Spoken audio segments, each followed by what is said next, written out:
Hello, I'm Dr. Rachel Bennett. With over 30 years of experience in gynecology, specializing in the unique health journeys of women post-menopause, I've had the privilege of sitting with thousands of women, discussing their most intimate concerns. Today, I want to address a topic that's often whispered about, but rarely explored with the candor it deserves, especially for those of us in our golden years. What if I told you that an act universally celebrated for its health benefits, stress relief, better sleep, improved mood, could, under certain circumstances, be silently draining the vitality of women over 60? It's a startling thought, isn't it? In a culture that is finally beginning to acknowledge and celebrate mature female sexuality, suggesting any downside feels almost taboo.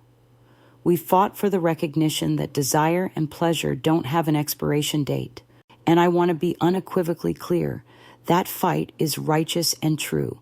A healthy, joyful connection with your own body is a source of immense power and well-being at any age. However, a pervasive myth has taken root alongside this sexual liberation. The belief that pleasure should always be effortless, and that the mechanics of our bodies at 65 should mirror those at 35. This misconception is not only inaccurate, but can also be incredibly damaging. It sets women up for confusion, frustration, and a profound sense of personal failure when their experience doesn't match the expectation. The truth is, the landscape of our bodies undergoes a seismic shift after menopause. The hormonal symphony that once conducted our cycles and responses now plays a quieter, more nuanced tune. To ignore this biological reality is to navigate a new country without a map. The promise I want to make to you today is not one of fear, but of empowerment through knowledge. We are going to pull back the curtain on 4 specific, yet often overlooked, risks of self-pleasure that can lead to a significant drain on your physical and emotional energy.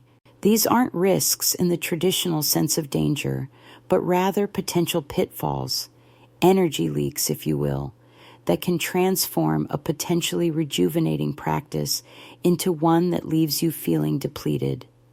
We will explore how to identify them, understand their origins in our beautiful, aging bodies, and most importantly, equip you with simple, effective strategies to reclaim pleasure that is truly restorative, not draining. The first and most significant energy drain I see in my practice stems from a place we rarely discuss openly: physical discomfort that masquerades as low libido. Many women come to me saying, "Dr. Bennett, I've just lost the desire. I don't have the energy for it anymore." But when we gently peel back the layers, we often find that the issue isn't a lack of innate desire, but a conditioned response to discomfort and pain. The old way of thinking was that if it hurts, you should simply stop. But that approach denies you a fundamental aspect of your well-being. It's not just not enough. It's a silent surrender. The problem is that after 60, our bodies are operating under a completely different hormonal directive. The sharp decline in estrogen, the very hormone that kept our vaginal tissues plump, elastic, and self-lubricating for decades, leads to a condition called genitourinary syndrome of menopause, GSM. Think of it like this: the lush, resilient rose petal of your youth becomes more like a delicate, dry leaf. The vaginal walls become thinner, less flexible, and significantly drier. The importance of addressing this cannot be overstated, as it's the bedrock upon which all pleasurable experiences are built. When friction is met with delicate, unlubricated tissue, the result isn't pleasure. It's irritation, microscopic tearing, and even pain. Your brain, in its infinite wisdom, learns this association very quickly. It begins to subconsciously steer you away from any form of arousal to protect you from that anticipated pain. This protective mechanism is what feels like a loss of desire, but it's actually a whisper from your body that something is wrong. The energy drain here is twofold. First, there's the physical toll of enduring discomfort, and second, there's the profound emotional exhaustion of feeling disconnected from your own body, of wanting to feel pleasure but being met with a physical no. So, what is the solution? It begins with radical hydration, both inside and out. The first non-negotiable step is to invest in a high-quality, water-based or silicone-based personal lubricant. This is not an optional accessory. It is essential equipment for postmenopausal intimacy. I often tell my patients in my clinic here in Scottsdale, Arizona, to think of it not as a sign of deficiency, but as a luxurious comfort, like using a fine face cream. Apply it generously, not just at the entrance, but internally as well, even when not engaging in sexual activity, to maintain tissue hydration. The second part of the solution is to speak with your gynecologist about local vaginal estrogen therapy. These are not the systemic hormones of old HRT. They come in low-dose creams, suppositories, or rings that deliver estrogen directly to the vaginal tissues where it's needed, with minimal absorption into the rest of the body. This therapy works from the inside out to rebuild the thickness, elasticity, and natural lubrication of the tissue. It is, for many of my patients, a complete game changer, transforming a painful experience back into a pleasurable one. Let me share a quick story. A patient of mine, a vibrant 72-year-old artist from Sedona named Carol, came to me utterly disheartened. She'd always had a healthy relationship with her sexuality, but found herself avoiding it completely. "It just makes me tired to even think about it," she confessed. After an examination confirmed significant vaginal atrophy, we started her on a local estrogen cream, and I gave her a sample of a premium silicone lubricant.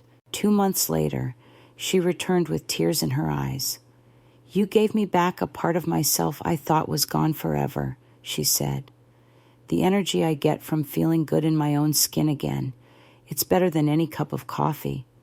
Carol's story isn't unique. The energy wasn't gone. It was just blocked by a physical barrier that we were able to dissolve with the right care. How about you? Have you ever felt that what you thought was a lack of desire might actually be your body's way of avoiding discomfort? I want you to take a moment to reflect on this. If this information has been helpful and resonates with you, please let me know by leaving the number 1 in the comments below. If it doesn't seem to apply or isn't helpful, leaving a 0 will help me understand what content serves you best in the future. Your feedback is immensely valuable. The second critical energy leak arises from what I call a performance pressure mismatch. This happens when our minds and expectations are still operating on a youthful timeline, while our nervous and circulatory systems have adapted to a new, more mature rhythm. In our younger years, arousal could be swift, almost instantaneous. A thought, a touch, and the body would respond with a cascade of blood flow and sensation. The old way of approaching self-pleasure was often goal-oriented. Achieve orgasm as efficiently as possible. For a body over 60, this approach is not only ineffective, but it's also a direct route to frustration and exhaustion. It's like trying to sprint a marathon. You'll burn out before you even get halfway. The biological reality is that with lower levels of both estrogen and testosterone, the entire arousal process slows down. Blood flow to the clitoris and vulva is less robust, and the nerve endings may require more patient and deliberate stimulation to awaken. Understanding and respecting this new pacing is vital. When you attempt to rush your body, you create a state of internal conflict. Your mind is saying, "Come on, why isn't this working?" while your body is pleading, "I need more time, more coaxing." This mental and physical tug of war is incredibly draining. You end up expending enormous amounts of energy fighting against your own physiology. The feeling of failure, of your body not working right, can be so emotionally taxing that it makes the entire prospect of self-pleasure seem like a chore rather than a joy.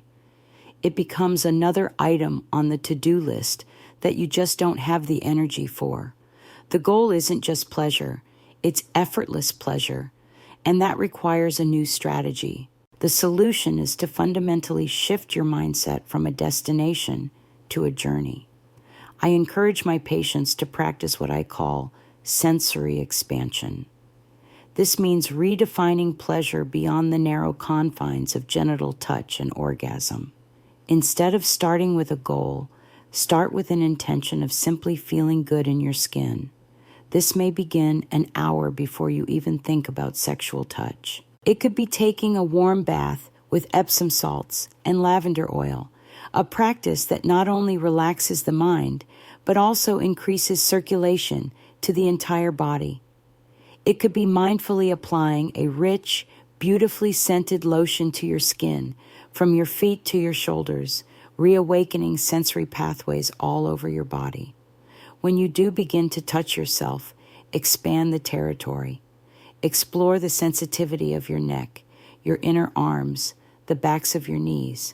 Use different textures, a silk scarf, a soft feather, or the varying settings on a quality vibrator designed for external stimulation. By doing this, you are priming your entire nervous system for pleasure. You are sending gentle signals to your brain that create a state of relaxed receptivity. This allows the slower, more deliberate process of genital arousal to unfold naturally without pressure. A wonderful tool for this is a high-quality clitoral vibrator. As we age, the direct and consistent stimulation a vibrator provides can be far more effective at bringing blood flow and sensation to the area than manual stimulation alone. It's not a shortcut. It's a smart tool that works with your body's new needs. A patient from Chicago, a 68-year-old retired librarian named Susan, found this approach transformative. She was frustrated because what worked for her at 40 was now leaving her feeling agitated and unfulfilled. We designed a new ritual for her, a cup of herbal tea, 10 minutes of gentle stretching, and then exploration with a new vibrator, with no goal of orgasm. The first time I did it, she told me, I didn't have an orgasm, but I felt more relaxed and pleased than I had in years. The irony is, once I took the pressure off, the orgasms returned, and they felt deeper and more satisfying than before. She learned to court her body, not command it. This shift in approach stopped the energy leak and turned her private time into a source of deep replenishment. Are you finding that the old familiar ways of touching yourself are no longer bringing you the same sense of ease and pleasure? Does the idea of a slower, more sensory-focused approach feel like it could be a relief? Your experience is important. If this section has offered a new perspective you find helpful, please let me know with a 1 in the comments. If this doesn't resonate with you, a 0 is equally helpful for my understanding. I am here to support you, and your feedback guides my work. Our third energy drain is perhaps the most subtle and physiological, the risk of hormonal overshooting and adrenal fatigue. This concept requires a bit of a deeper dive into our body's chemistry. When you experience an orgasm, your brain is flooded with a powerful cocktail of neurochemicals. There's a surge of dopamine, the pleasure and reward chemical, and a flood of oxytocin, the bonding and love hormone. Following orgasm, another hormone, prolactin, rises, which is responsible for the feelings of satiety and deep relaxation, that sleepy, blissed-out feeling. In a younger body, with robust and resilient hormonal systems, the fluctuation is handled with ease. The high is enjoyable, and the subsequent relaxation is restorative. However, for many women over 60, the adrenal system, which manages our stress hormones like cortisol and helps regulate our energy balance, may not be as resilient as it once was. Decades of stress, fluctuating hormones during perimenopause, and the natural aging process can leave our adrenal glands more easily taxed. The old paradigm viewed orgasm as a simple release of tension, always beneficial, but it's more complex than that. Think of a powerful orgasm as a form of high-intensity interval training for your neurohormonal system. It's a massive expenditure of energy, followed by a deep recovery period. If your underlying energy reserves are already low, or if your adrenal system is struggling to keep up, repeated or intensely frequent orgasms can push your system over the edge. Instead of feeling rejuvenated, you feel wiped out, foggy, and depleted for hours or even a full day afterward. This is the overshoot effect. The post-orgasmic prolactin surge, meant to be calming, can feel like a complete system shutdown when your baseline energy is fragile. The importance of recognizing this is paramount, because you may be misinterpreting this profound fatigue as a sign that sexual pleasure is inherently too much for you now, when in reality, it's the intensity and frequency relative to your body's current capacity that needs adjustment. The solution here is not abstinence, but mindful modulation and deep replenishment. The first step is to become a curious observer of your own body. Start a simple journal. After an experience of self-pleasure, note your energy levels an hour later, 4 hours later, and the next morning. Do you feel energized, calm, or do you feel a sense of wired but tired, or completely drained? This data is your personal guide. If you notice a pattern of depletion, it's time to modulate. This could mean choosing less intense, full-body orgasms over purely clitoral, peak-intensity ones. It could mean reducing the frequency to allow your system more time to recover and rebuild. The second, and equally crucial part of the solution, is to actively replenish your system. This is about what you do in the hours and days around your intimate time. Ensure you are supporting your adrenal health with a nutrient-dense diet, rich in healthy fats, proteins, and B vitamins. Consider adrenal supportive herbs like ashwagandha or rhodiola after consulting with your healthcare provider. Prioritize sleep. It's when your hormonal system does its most critical repair work. And critically, after a powerful orgasm, don't just jump up and go about your day. Plan for a period of quiet integration. Lie still, breathe deeply, and drink a glass of water with a pinch of sea salt and a squeeze of lemon to help replenish your electrolytes.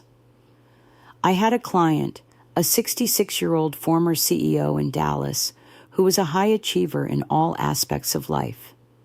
She approached self-pleasure with the same intensity, using a powerful vibrator daily, but complained of persistent exhaustion.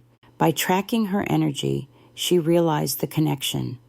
We worked together to create a new routine.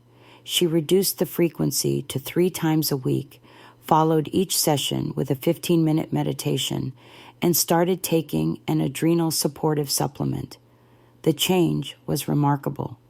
"I have more energy now than I did before," she reported. "The pleasure feels like it now nourishes my whole system, instead of just taking from it." Does this idea of post-orgasmic fatigue resonate with you? Have you ever felt completely wiped out after what you expected to be a relaxing experience? This is a conversation worth having.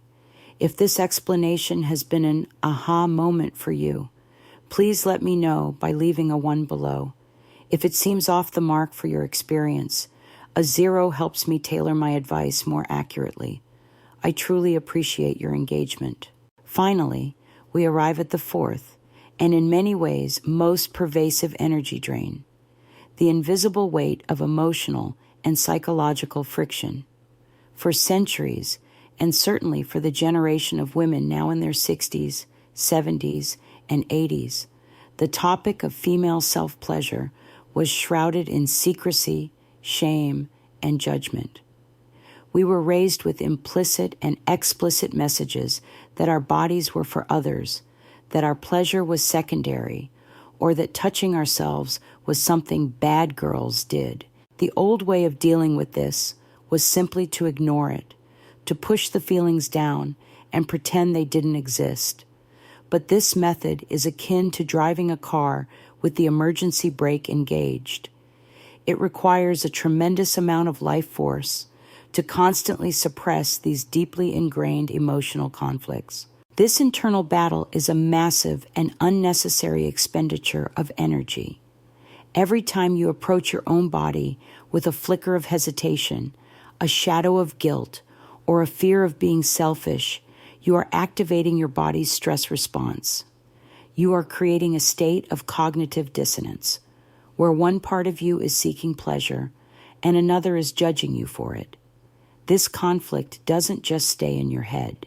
It translates into physical tension in your jaw, your shoulders, and most critically, your pelvic floor. A tense pelvic floor can inhibit blood flow, restrict sensation, and make pleasure difficult, if not impossible, to achieve. This creates a vicious cycle. The guilt causes tension, the tension inhibits pleasure, and the lack of pleasure reinforces the subconscious belief that maybe this is wrong or not for you, which then creates more guilt. Breaking this cycle is absolutely essential for pleasure to become a source of energy, not a drain. The solution is a conscious and compassionate practice of rewriting your own internal script. It is about giving yourself the explicit permission you may have never received from society, your religion, or even your family. This is deep, internal work, and it starts with a simple, radical act of self-affirmation. I often guide my patients through a short meditation. Before you begin to touch yourself, place one hand on your heart and one on your lower belly. Take 3 deep breaths, and then say aloud, "My body is good. My pleasure is my own. I deserve to feel joy in this body, right here, right now." Saying the words out loud is important. It makes the intention concrete and audible. The next step is to cultivate gratitude for your body. It has carried you through 6 decades or more of life. It has loved, worked, perhaps birthed children, and endured. Instead of focusing on its imperfections, focus on its resilience. As you touch yourself, do it with an attitude of reverence and appreciation. Thank your hands for their ability to feel and give pleasure. Thank your skin for its sensitivity. This practice shifts the energy from one of taking or seeking a release to one of loving and appreciative communion with yourself. I think of a patient named Maria, a 75-year-old grandmother from Miami, who was raised in a very strict Catholic home. She carried a lifetime of shame around her sexuality. It took us months of working together, but she slowly began to practice these affirmations. She started by simply holding her own hand and telling herself it was okay. One day, she came in with a lightness I had never seen before. "Doctora," she said, "for the first time I felt clean. I felt like I was just loving myself. All the noise in my head was gone." The energy she had been spending for over 60 years fighting that internal battle was finally liberated, and it flooded her entire life with a new sense of peace and vitality. This is often the most challenging piece of the puzzle, but it is also the most rewarding. Have you ever felt a sense of guilt or internal conflict when it comes to self-pleasure? Can you see how that internal friction could be a hidden source of fatigue? Your honesty is a gift to this community. If this final point has been meaningful for you, please show your support with a 1 in the comments. If not, a 0 is perfectly fine and helps me learn. As we bring our conversation to a close, let's take a moment to honor the journey we've just taken together. We started by challenging the myth that pleasure after 60 should be the same as it was at 30, and we uncovered 4 significant, yet solvable, energy drains.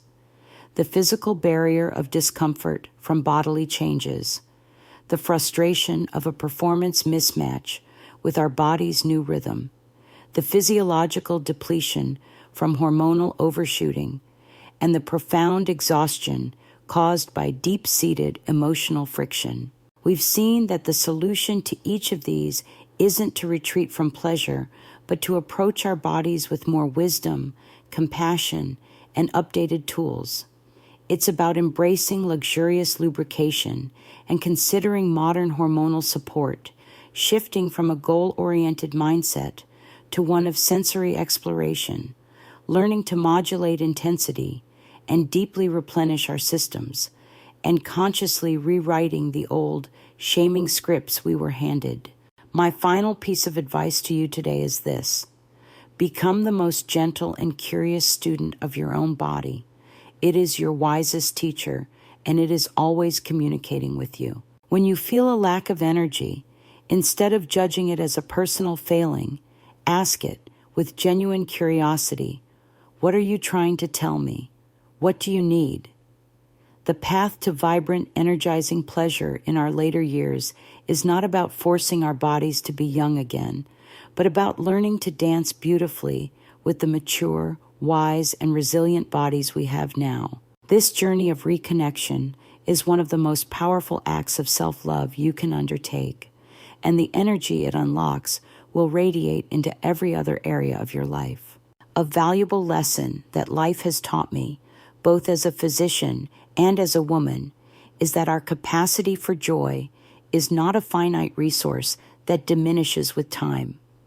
It is a spring that can be rediscovered and deepened, but only when we are willing to clear away the debris that is blocking its flow. Pain, pressure, depletion, and shame are that debris. By addressing them, you are not just reclaiming pleasure, you are reclaiming your vitality. I truly hope this discussion has served you.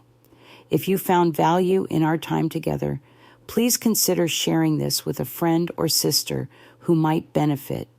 Your stories and experiences are the heart of this community, so please leave a comment below to share your thoughts.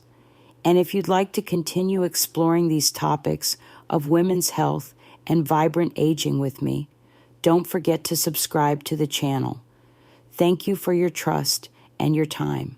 Be well.